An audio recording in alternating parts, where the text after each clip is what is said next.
Hello, everyone. My name is Elaine Wood. I am an advisor in the Global Education Office, and I'm so pleased to welcome you to our session tonight. We appreciate you taking the time out to be with us and learn more about the Study Away process at Duke. And I'm going to start out by just making some quick introductions and then running down the agenda for our session this evening. I'm going to reach out first to Catherine, who's working behind the scenes. Hi, my name is Catherine. I'm the Director of Communications here at GEO, and I'm working behind the scenes tonight. Soraya. Hi, I'm Soraya Campbell. I'm Assistant Director and Regional Manager at GEO, and I'll be answering some of your guys' questions. Thanks, Soraya. And we have an awesome panel of student ambassadors, and I'm going to ask them just to make a quick introduction one by one. Hey everyone, my name is Eritrea. Hi, my name is Sydney. Hi, I'm Maddie.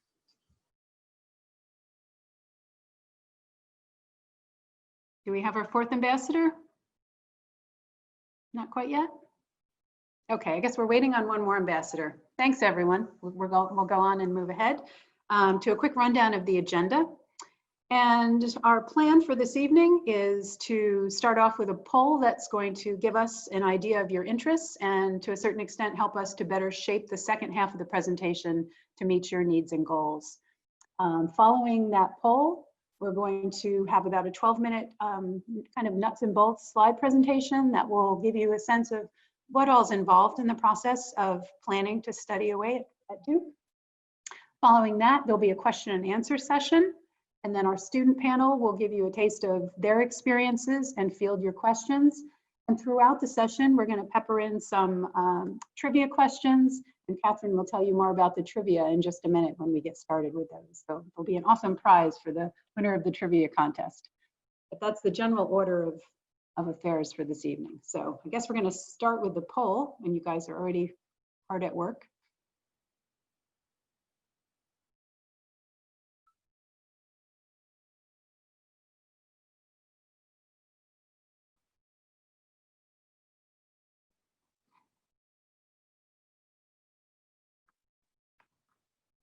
Okay, we have about almost 80 of you have weighed in on the poll.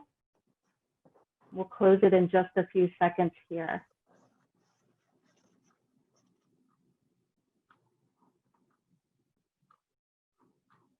It's looking good, Catherine. Okay. It looks like a lot of items that we're actually planning to cover in our session. So that's good news. It looks like we're going to be talking about items of issues of interest to the students. Great. I'm going to go ahead and close the poll. If you haven't done so yet, wrap up your answers now.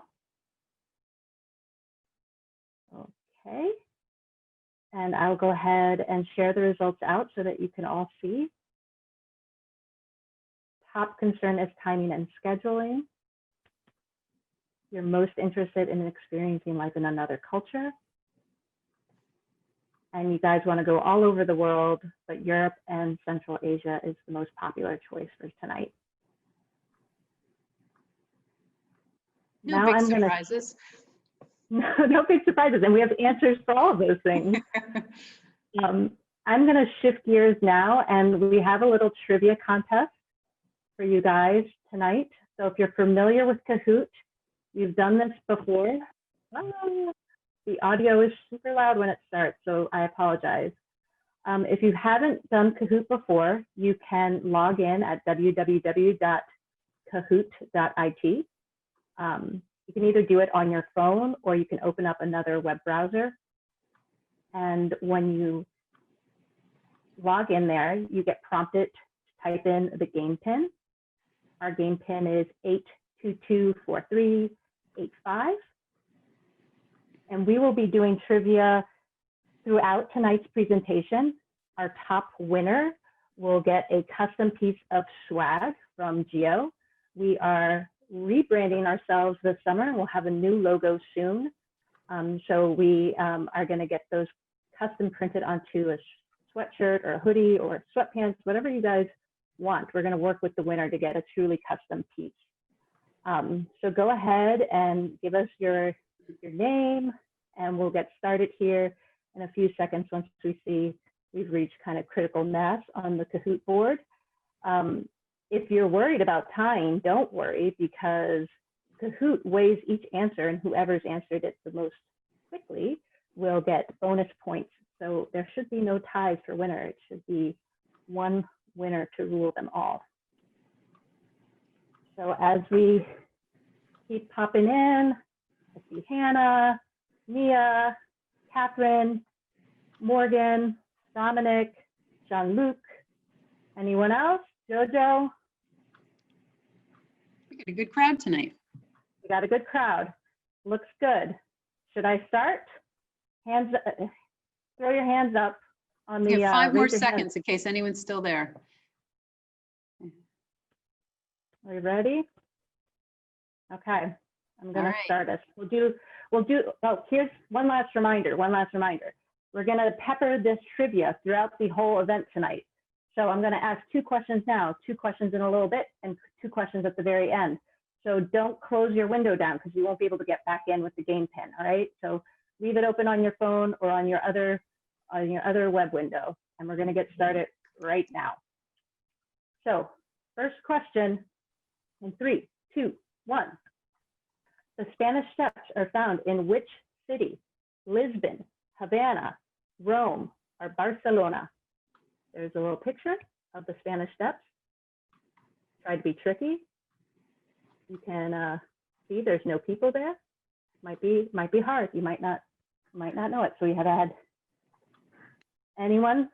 Last second.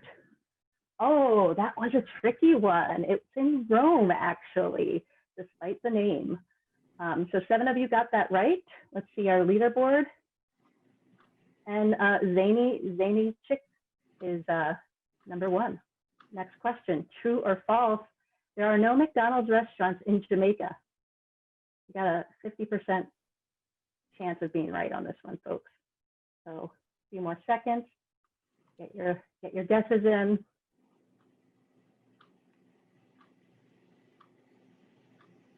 3, 2, 1. And that is true. There are no McDonald's restaurants in Jamaica.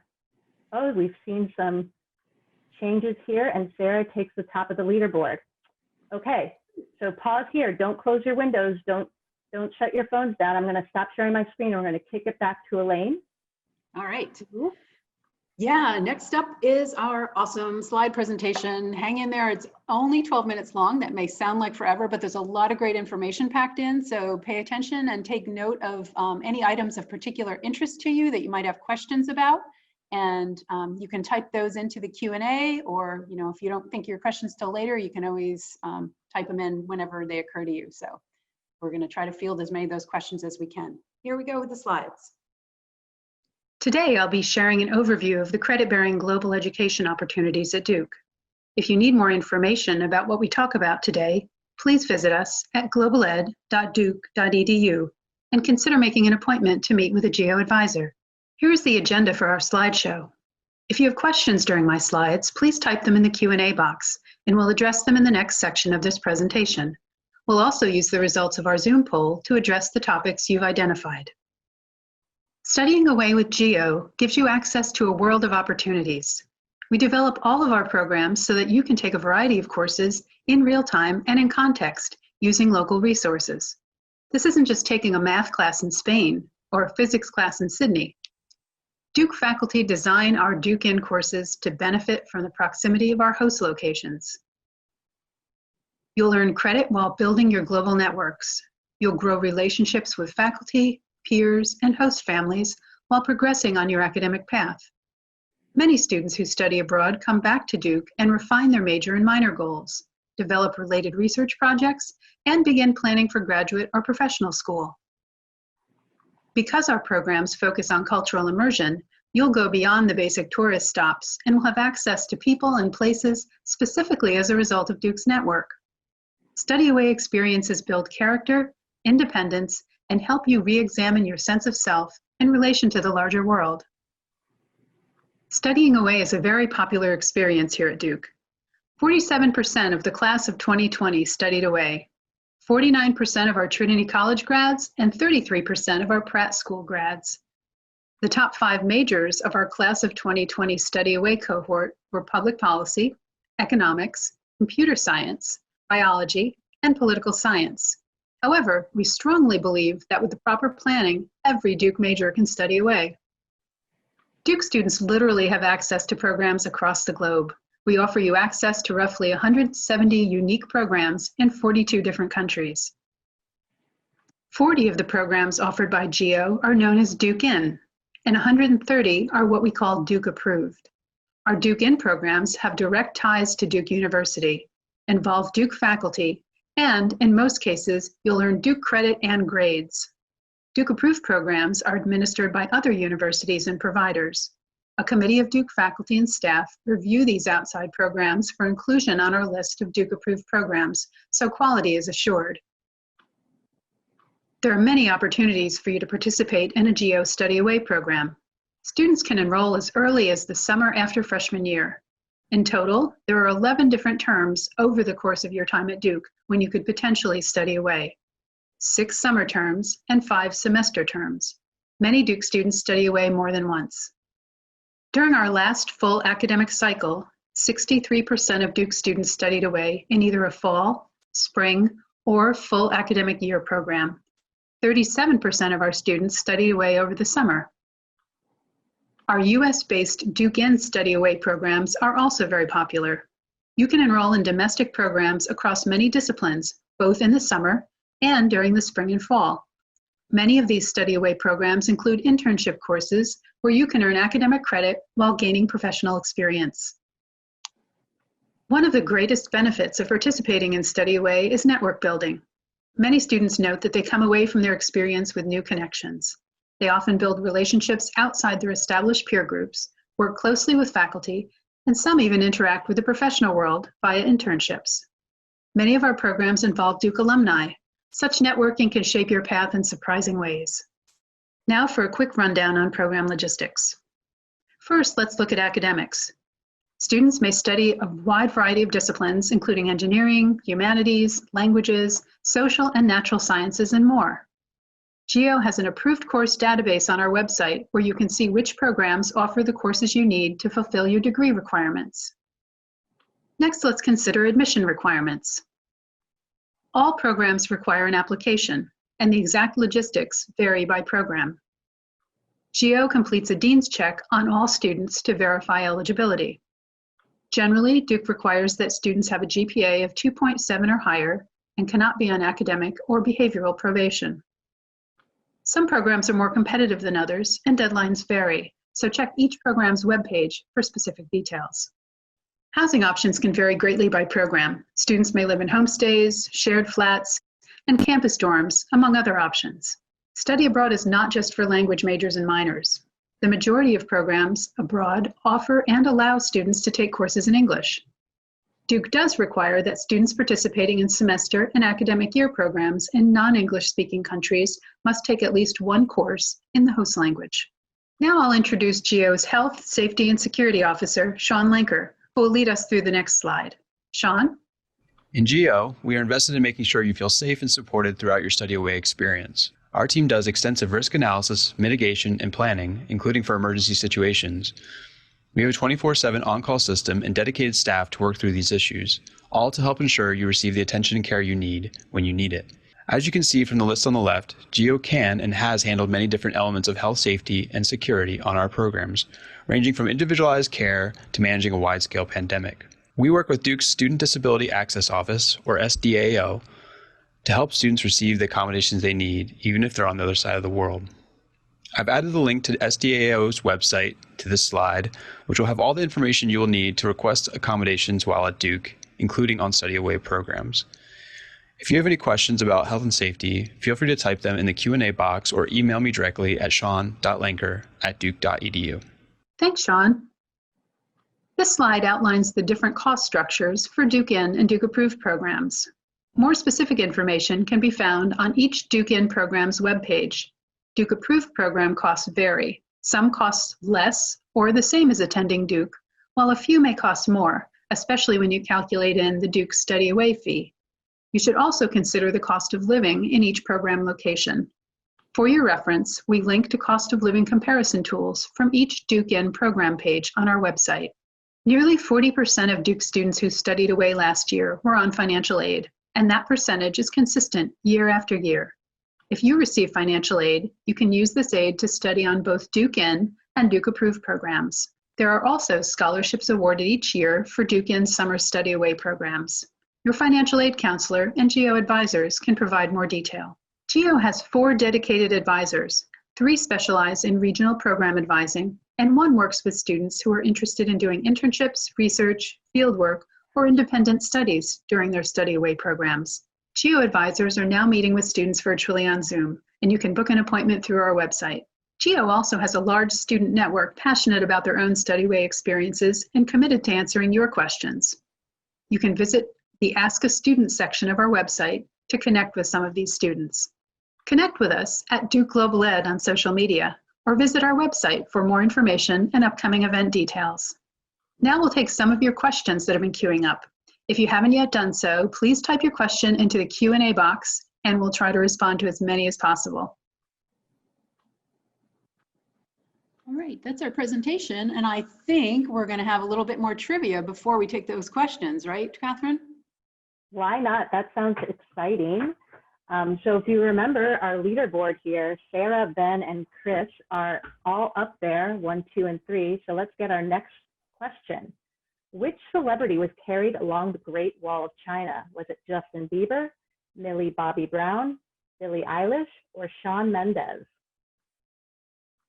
Fun fact, I had to look up who most of these people are. I appreciate your honesty. All We right. should take a poll and see how many students know them. Justin Bieber. Everyone Hey! knew, well, not These everyone, guys but know their both of trivia. You I'm both of you knew impressed. it. I'm very So impressed. let's see if that shook up the top. Oh, Sarah's holding on to the lead. She Oh, really wants wow. this, and I don't blame her. The country of Monaco is smaller than Central Park in New York City. True or false, folks? Your answers are coming in real fast. Let's see. The lovely, oh yeah, look at that. That is true. And oh, Sarah dropped down and we got some shake up there. So I'm gonna, remember, don't close out of your window. I'm gonna stop sharing this and we're gonna start with the Q&A. All right, I'm going to ask Soraya to step in and help me answer some of these questions. You ready, Soraya? Yeah, so first question that I see is, when are applications due for fall 2021? So it depends on what program that you're applying to. So from the slideshow, you saw that we have 2 options, really. Duke in or Duke administered programs and Duke approved programs. So normally for our Duke in programs, our own administered programs, the applications are due March 1st for those programs for the fall semester. For the Duke approved programs, you have to check with the respective program provider to see what their deadlines are. You're gonna abide mostly by their deadlines. You still need to apply with us, and we need to know what you're doing by a certain time, but you can talk to your advisor or an advisor in the office to get more information about that. But generally, again, you would apply first with the program provider that you are doing the approved program, and then you would open up an application with GEO so we know what you're doing and we can make sure that all your credits are getting transferred and so on and so forth. I'll just add on, I actually met with a student today who's interested in applying for fall 2021. And yeah, I advised her what you just said. And sorry if you already said this, I maybe wasn't paying close enough attention to all the detail, but our fall 2021 applications on the Duke side of things aren't quite yet open, and that's probably gonna happen sometime around mid-October. So if you were to try on the early side and couldn't get in, you could just keep trying or check in with us to see if we know when that's going to open up. But it'll be sometime mid-October. Okay. Next question is, how is studying abroad for spring 2021 currently affected by COVID? Well, it is. And So right now, applications are open and we have people in our system for spring 2021, but we're currently doing our due diligence and examining the feasibility for study away for the spring 2021 semester. We hope to give everybody, update the whole Duke community about the decision very soon within the next couple of weeks, because we know, for example, book bagging and spring registration is coming up fairly soon. So our hope is to make sure that everybody's informed about what spring is going to look like and what you know, is going to be possible for spring, with a lot of time in order for you to make informed decisions about courses back here on campus, or, you know, getting your logistics in place for programming and so on. Okay. Next question. Somebody said, I know there's a rule that students can't take summer courses abroad the summer after they formally graduate. Not exactly true. I'll let you know that. Considering how COVID has prevented some of us from studying away for multiple semesters, will the rule be changed? So what I can say about this is that I would speak to an advisor in the office. So you can technically study away this summer after you are technically supposed to graduate. What you do is you delay your graduation. So you would actually technically graduate the semester after you study away. Now, that doesn't prevent you from walking. Students could still walk in the ceremony for the spring semester, however, whatever form that may take very soon.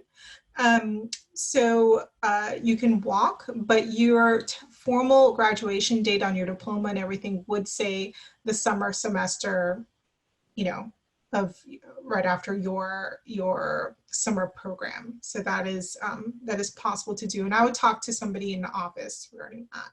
Okay. What's the maximum transfer credit I can have for graduation? Elaine, I think that would be a little bit more up your alley. The maximum total transfer credit is 10 credits, combining 8. You're allowed 8 study away transfer credits and 2 of what are known as institutional credits. An example would be if you took a course at NYU over the summer or something like that. So, but as far as study away, you'd be looking at 8 and a total of 10. Okay. For Duke-in programming during the summer, when do you have to pay by? It's the same deadlines for Duke programs that are summer session programs that are hosted on campus. So you would check with the bursar's office. There's a whole list of deadlines for summer tuition. And so you would abide by those. And we would give you that information when you, or we have it posted somewhere when you are applying for a Duke-in program. Okay, is it easy to get STEM class credits while studying abroad? Yes, it is. So, you know, with everything, it honestly depends on a combination of factors. It depends on the location where you're going, what they have on offer, and basically your schedule. So you can already investigate the course offerings and what Duke students have taken in the past in our course approval database. For example, I see a lot of STEM offerings in a lot of the locations where English is the host language. So for example, the UK, Australia, New Zealand are popular destinations, but there's also places like Spain, Madrid, Spain, where you can take STEM classes in English, but also do other studies in Spanish. And one of our student ambassadors did one of our programs, Duke in Madrid, where that's possible. So perhaps, I don't know if she took STEM courses, but perhaps she can talk a little bit about her experience later. So you can definitely do that. What I think it really depends is, you know, for any Duke in or Duke approved program, the availability of classes will really depend, and you don't pick your classes. This is a particularity of taking courses overseas. You don't really pick them until you get there. And like, you know, what you end up picking will all decide on various factors like your schedule and everything. So you'll have to go there with some flexibility in mind, knowing that, you know, perhaps you had your heart set on like these 4 courses, but that might not be possible once you actually get there. So be flexible, make sure that you do enough planning ahead of time so you have that flexibility built in there for that semester. Okay. Are the summer programs for 2021 still being planned? Yes, they are. We actually had a big meeting about that today. So we are in talks with our Duke faculty members to see what we can offer for this upcoming summer. We hope to have that information to you by December. It's a little bit of a later deadline than normal, but we know that all the students will have enough chance to make their decisions, apply, and be accepted by it, in enough time for everything to be ready. Okay. Let's see. Well, lots of questions. Okay. A lot of questions about what's the impact of summer 2021, spring 2021, and fall 2021 about the pandemic. Again, those things are being discussed. And at least for spring 2021, that decision will be made soon. For summer, it's a little bit too far ahead to be able to say anything, but we're planning full steam ahead, and we'll have those programs that we hope to offer to you by December. Okay, programs. Will transfer credits affect our GPA? No, transfer credits do not affect your GPA. They come into your transcript with a notation that says TR, means transfer credit. Again, it doesn't affect your GPA. The thing is that we tell students is that even though we don't like students to think of them taking their courses abroad like, oh, I don't have to worry about my grade now. Because honestly, if you apply for grad school or some opportunities after you graduate Duke, a lot of those places will ask for your transcripts, even of the places or the places that you studied overseas. So we've had requests before from medical schools, from law schools, from other graduate and professional schools for students' overseas transcripts, and they will look at your grades and factor that into their calculation about your admissions, but it would not affect your Duke GPA. Okay. Soraya, could you weigh in a little bit? There's some questions coming in about the difference between credits earned in Duke In and Duke approved programs, because there might be some confusion about what is a transfer credit and what is not. Okay, yeah, so good question. And Elaine can also help me here. Duke credit. So the only programs where you can get Duke credit, so it's just like you're taking a course here on campus, are our own Duke administered or Duke In programs. Some of our Duke In programs, all of the courses are for Duke credit. For some of the programs, what we call a hybrid credit system, where like 2 courses are for Duke credit and 2 courses are transfer credit. What it would depend on is if who's teaching your course. If it's being taught by a host university, like an outside university, which is what some of our Duke In program models are, then it would be for transfer credit. If it's being taught by our Duke faculty or our contracted Duke faculty overseas, it would be for Duke credit, and it would carry full curricular codes like the modes of inquiry and areas of knowledge, and it carries a grade that factors into your GPA. The ones being taught at a host university outside of Duke, that's for transfer credit.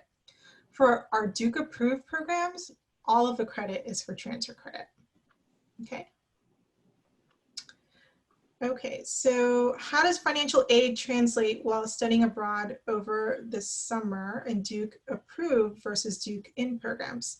So actually, students are not eligible for Duke financial aid for Duke approved programs during the summer only.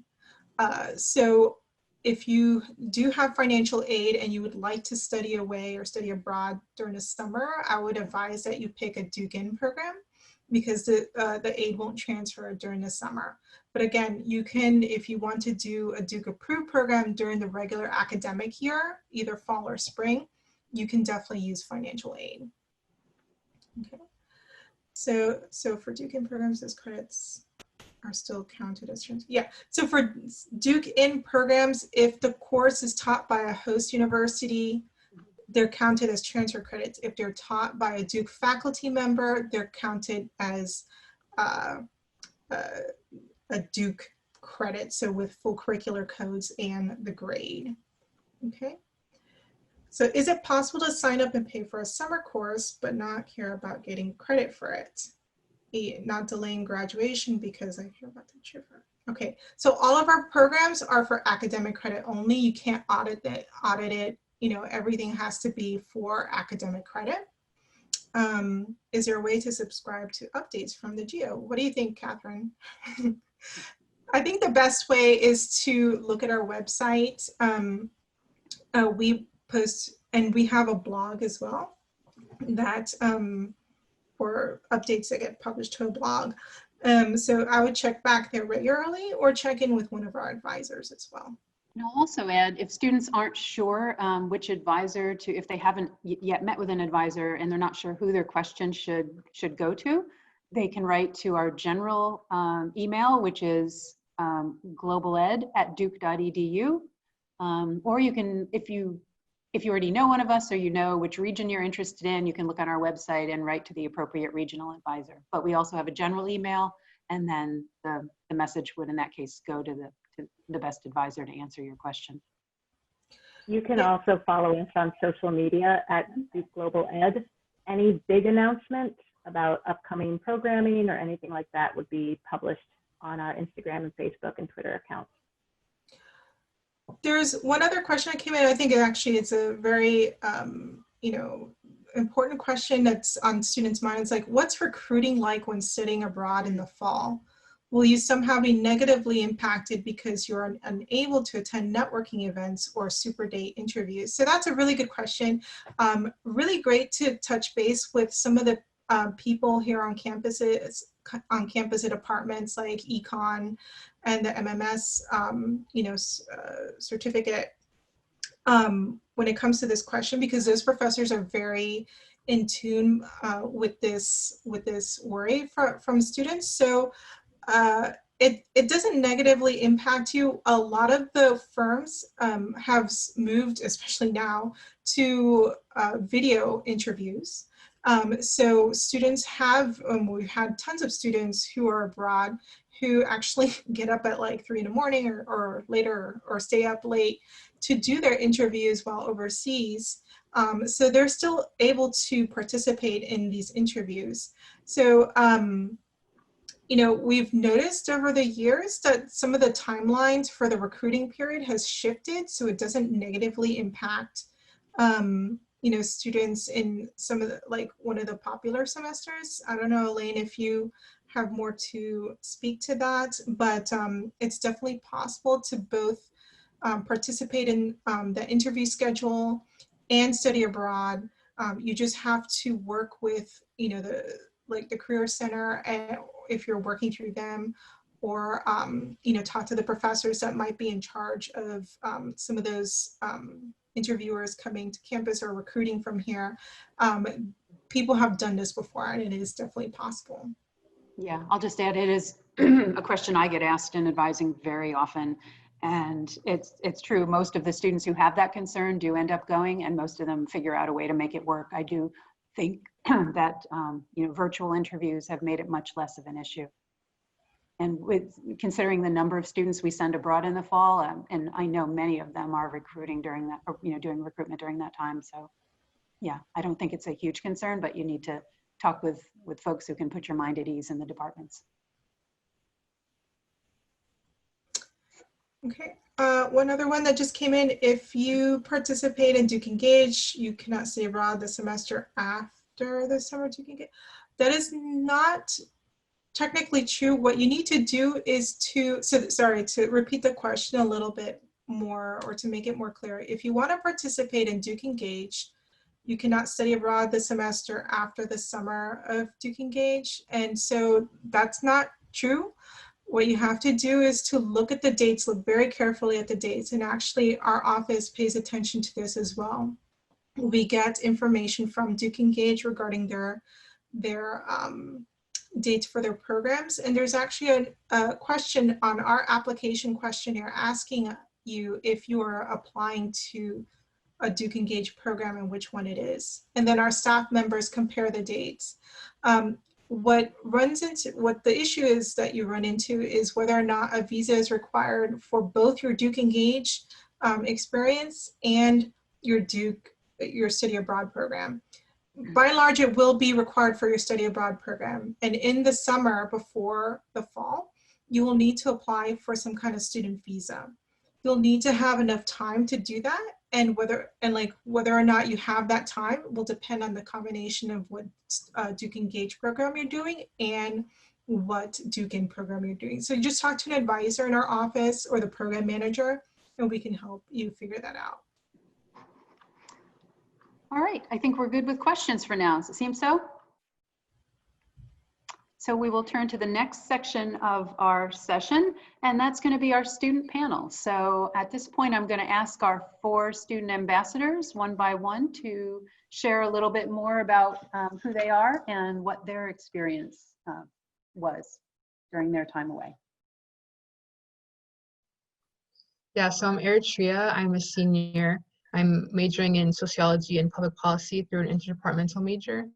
And I did 2 study abroad programs. I did a Duke Approved program in the fall through SIT, and I did a Duke In program through Duke in Madrid in my spring. My name is Sydney. I am also a senior. I am a neuroscience major on the pre-health track. I did a Duke Approved program at the University of Sydney.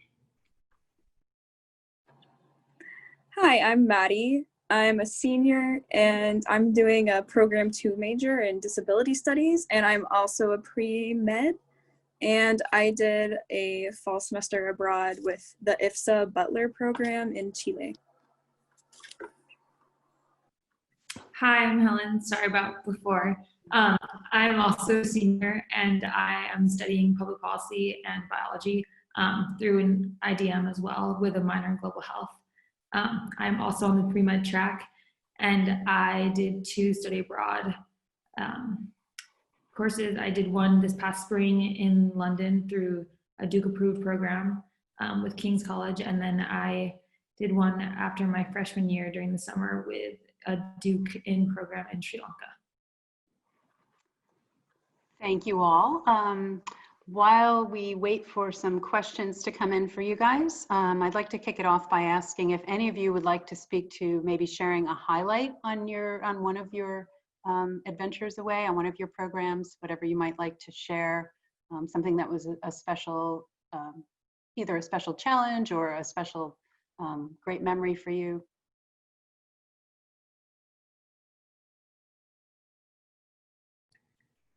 I could say that when I went abroad, I didn't know anybody that went to University of Sydney, so I arrived alone and didn't know anyone. And through my experience and just getting to know people, I met people from all over the world, and I think that was the biggest highlight. And I'm still in contact with them today, which is really nice. Nice. Anyone else have a highlight or a particular challenge they want to share? I was going to say a similar theme as Sydney's. When I went to Sri Lanka, we actually collaborated with one school in Amsterdam and one of the medical schools in Sri Lanka. So we got to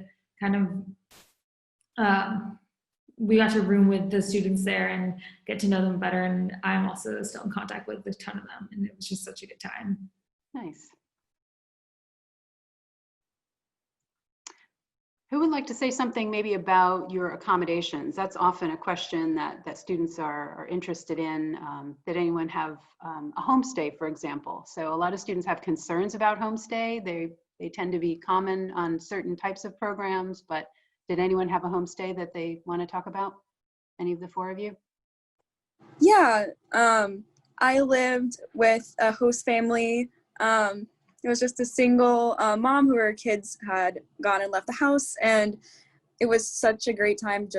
I really felt like I became a part of her life for a while, and one of my favorite memories of it was just one day we got to decorate the Christmas tree together, and we had a whole little mini celebration, just the 2 of us. And so being able to live with the host family is really great for cultural immersion in that way, and just becoming a part of that family's life. Mm-hmm. Thank you. Any other homestay students, or does someone else want to speak about the type of accommodation they had and how they liked it? Either a positive or a negative, whatever your housing ended up being on your program. yeah, during both of my semesters, I also had host families. And I think my semester in Chile through SIT was really interesting because I had 3 different host families throughout the semester because we were in Valparaiso for most of the semester and our host family was our main host family there. But we also took program trips to the north and south of Chile, and we had other host families that accommodated us during our time there. So it was really cool to have, Helen mentioned cultural immersion, but I think also the fact that seeing the cultural diversity in Chile and seeing that there are different cultural traditions and heritages in different parts of the country, and also like indigenous populations that are, spread out throughout the country. So learning that from our host families, and also the program was in Spanish. So it definitely helped in terms of getting practice and knowing like the local dialects and like the vocabulary, and just having time to practice outside the classroom as well was really helpful for me. Great, thank you. We have a question that came in for the 4 of you, if one or more of you would like to address this. Could you explain for us how you chose a location relative to your academic interests? This student who's asking is neuro pre-med. So what was your process in choosing a location for your academic interests? First, I decided kind of where I just wanted to go and visit, and I chose Australia because it was really far and I didn't think I was really going to spend much time there later in my life. But as a neuro major and pre-med, I would say trying to find neuro classes can be a little bit difficult. I know University of Sydney has a couple that are available that work with the major, and I know NSW also has a lot of psychology classes that can be cross-listed for neuro. So speaking on that, you can find a lot of classes that cross-list and that can be approved. So I wouldn't worry too much about like finding the specific neuro class if that's what you're thinking about. Thank you. Anyone else want to share how they chose their program?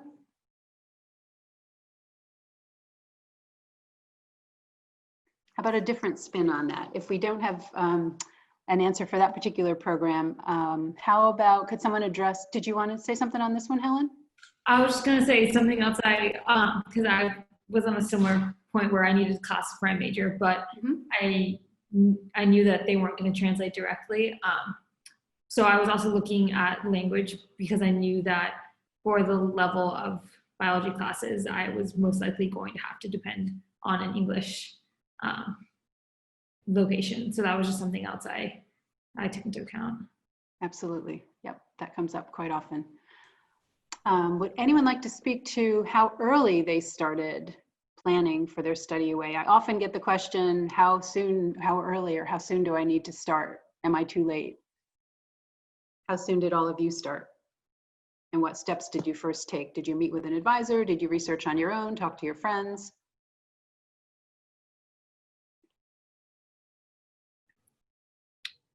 I would say I started freshman year. I think as a pre-med, trying to really plan out when you're going to take your pre-health classes is a good idea to really make sure your schedule works.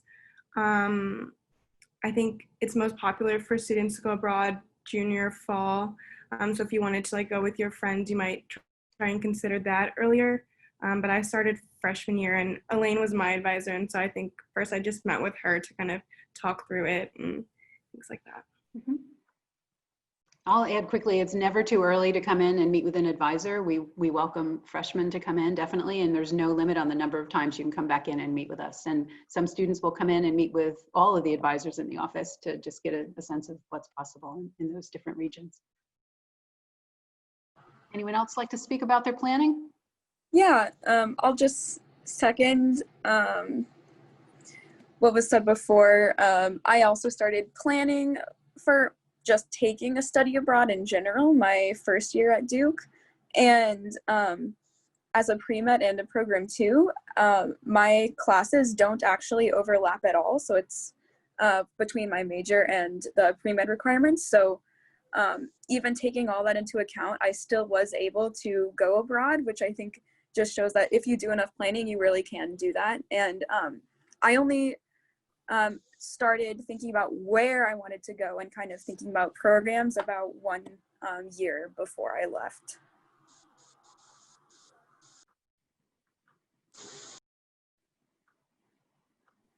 Ellen or Eritrea, do you have anything to add on that topic of planning? I can say as a fellow pre-med, I was actually the complete opposite. So I didn't start planning until, I guess, about going into junior year. So if you are thinking about going abroad and you are pre-med and you haven't started thinking about it until now, do not worry, you are okay. So I started looking at schools, I think summer right before my junior year, and then I met with an advisor beginning of September. Like they mentioned before, if you are looking at Duke approved, you kind of have to be aware of those deadlines, especially with study abroad or with universities that are abroad. So they sometimes have deadlines that kind of can sneak up on you. And I know a couple of them are in September, but that was just one thing that was prevalent in my process. Yeah, literally the deadlines are all over the place.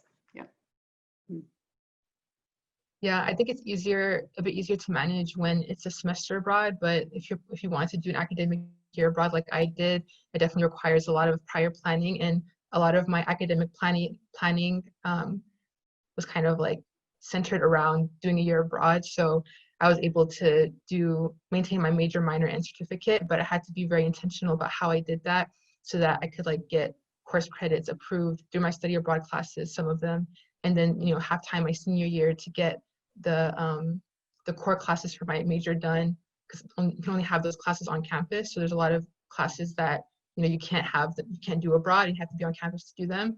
So making sure to balance that, and also for Duke approved programs, there's a lot of pre-approval forms that you have to fill out to get them approved if they're not already on the course database. So making sure to do that before you go abroad in case there's communication issues or you have internet issues or anything. So that will really help before you go abroad to kind of get that pre-approval done. And then once you take those classes, just submitting the syllabi and any forms they have to fill out, and then it'll be a lot easier that way. Thank you all. Another common question that I get that I think it'd be great if a few of you could speak to is, especially on Duke approved programs, students are concerned about, they know that their financial aid will travel with them, but how does that look? If any of you used financial aid, especially for an approved program, how that played out, and did you really have enough money for traveling, for your visa? What kinds of things did that cover, and how'd you make out as a financial aid student? Yeah, I can talk about that. Thank you. I'm on full financial aid, so thankfully I was able to have both my Duke approved and Duke in programs fully covered. I think for the Duke approved program for SIT, Duke didn't directly pay them, so they actually deposited my tuition fee for the program into my account, and then I paid the program. So I was kind of like the intermediary between the two, but it didn't take any of my personal funds out. So Duke just gave me the money, and then I paid for the program. In terms of visa fees and things like that, you can reach out to your financial aid officer, because I had to pay a visa fee twice for my visa in Chile, my visa in Spain. So definitely, if you have any issues with flight fees, with visa fees, feel free to reach out to your financial aid advisor and tell them, this is my expected family contribution, this is my financial aid package, and I need support in this area.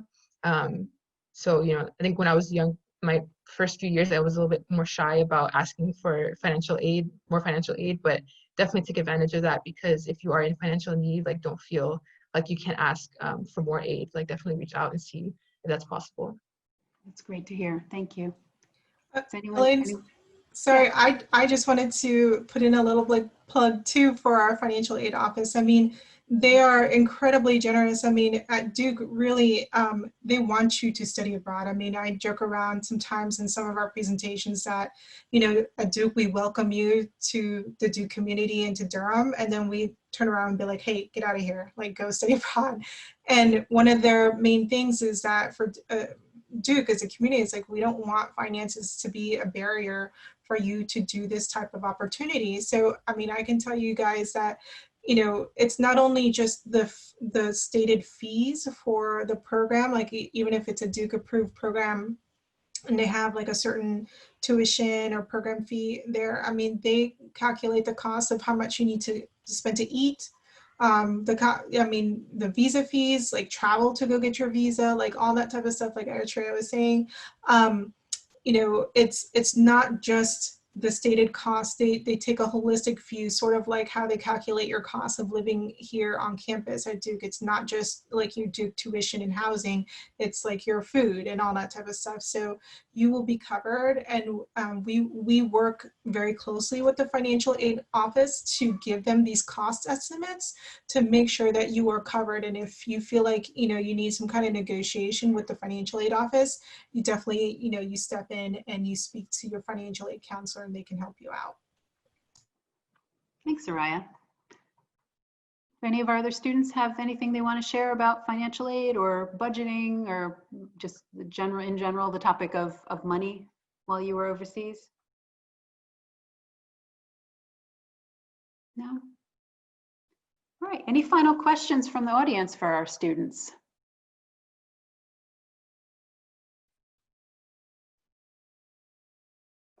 Looks like Q&A has gone quiet for now. Elaine, we do have one question. It's not for the students, but maybe you could field this for the whole group. Okay. The question is, can you apply to multiple programs in the same semester and then decline if you get into multiple programs? I think we have different rules about that, right? Yeah, so you can apply for up to 3 programs simultaneously for a given term, and that could be any combination of Duke approved, or petition programs. So it's 3 per term. If you were to change your mind at any point about one of those, you could withdraw that application and add a new 3rd application. Students frequently apply to 2 or 3 programs while they hedge their bets and make their decisions about what they want to do, see where they're accepted. And as a quick aside, most Duke students are accepted into most of their programs. There are a few that are more competitive for space, but getting into these study away programs doesn't tend to be a problem for Duke students. So, but you absolutely can turn down an offer and go in another direction at any point. Soraya, do you want to add anything to that? No, I mean, it's just like Elaine said. I mean, some programs are more competitive than others. Even if you have stellar credentials and everything, a lot of times there's a space issue. For example, fall for Duke of Madrid tends to be completely oversubscribed. So we've gone to a model of early admissions or early decision. So to make sure that, we get students in, and there are differences in some of the admissions models. I mean, some programs are rolling admissions where it just depends on more of a time factor of when you apply, and some have a deadline where all applications are considered as a whole, and you're judged based on the other applicants on the program. So what you want to do is just to check each program's webpage and to consult with the advisor or program manager for the program to get some more information about the admissions criteria and the deadlines, and how competitive the program is. I dropped 2 of our application guides into the Q&A box as well. So there are more details for summer and more details for Duke in semester. And I'm not sure if I'm correcting Elaine or not, but I just read this on the web pages. You can apply to up to 3 programs during the fall and summer, but you can only apply up to 1 summer program per summer term. So we have 2. That's an important distinction. Thank you. Yeah. And I think that is it for Q&A. There's one hovering. Catherine, I'm going to respond to you privately, but before I do that, I'm going to switch gears and do our last 2 trivia questions, because we're really close on time. And don't you all want to know who wins? I know I do. Okay, let me find the, oh, wait. Okay. All right, last 2 questions. Coming up here, which one of these cities isn't in New Zealand? Wellington, Queenstown, Canberra, and Auckland. I actually Googled how to say Canberra, and locally they say Canberra, which maybe is helpful to someone. Ah, so just shy with the majority there. Okay, Awesome. see if that was any upset. Whoa, another shift. Cowboy, wow. cowboy hat. Cowboy hat, I don't know what your real name is, so I don't know where to send your flag, but true or false, last question. Geneva is the capital of Switzerland. Beautiful picture of Geneva. And guess what? We run a program in Geneva, just to pitch ourselves here in the last 10 seconds of our program. Duke in Geneva is a finance-based program. If you're interested, you could check that out on our webpage. 3, 2, 1, and it's false. And why is that, Catherine? Because Geneva is not the capital of Switzerland, because Switzerland does not have an official capital. They Get out of have- town. I wrote it down. They have a Bundesstadt, which is Bern. That's the federal city. You can look that up. And we're going to find out who our winner is now. Drum roll. Third place, Ben. In second place, Sophie. And in first place, Cowboy hat. And is it Ria? I think it might be Ria or Rhea. I have your information. I will look up your net ID and email you about getting your address and size and everything you want for your swag. We'll figure it out. Nice job, all you guys. Yeah, great job, everyone. Round of applause. I'll kick things back to Elaine, who will wrap us up tonight. Yeah, so our wrap up is mainly going to be my thanks to everyone who attended, who took the time to be with us tonight and learn a little bit more about what we do and how we can help you get going with your planning for Study Away, wherever you are in your thought process at this point. Thank all my staff, our incredible student ambassadors for taking time out to share their experiences with you. And I want to encourage you to watch for some detail themed sessions that we're going to be offering later in the fall, probably late October-ish. So watch for more details about those. We'll be able to alert you because we've got your IDs now. And also feel free at any point to hop on our website and sign up for an advising session with one or more advisors. We're here and ready to meet with you just to talk generalities or whenever you're ready to talk specifically. So. Don't hesitate to reach out to us. But we hope to see you at one or both of those, for one or both of those options very soon. So thanks again for being with us.